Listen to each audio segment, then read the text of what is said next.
Bahor keldi, ochilish, yosharish fasli hisoblanadi. Endi bahor fasli kirib kelgandan keyin ayollarimiz xuddi shu gullaga o'xshab yosharib, ochilib yurishlari kerak bo'ladi. Endi oynaga qaraganingizda o'tgan yiliga nisbatan vazningiz oshganini ko'ryapsiz. Ochilib, yosharish uchun o'tgan yiliga olgan chiroyli ko'ylaklaringiz to'g'ri kelmay qolyapti. Endi nima qilasiz? Guldek nozik, chiroyli bo'lib yurasizmi yoki bozorga borib nisbatan keng, yoshingizni katta ko'rsatadigan kiyimlar sotib olasizmi?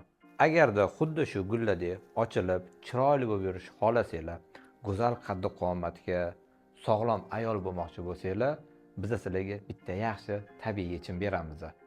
Xuddi shu gul kabi yosharib, chiroyli qaddi qomatga ega bo'lish uchun eng yaxshi, sifatli, ishonchli, eng muhimi rezultati bor bo'lgan, juda ham ko'p ayollarimizni ishonchini qozongan Baymavrid.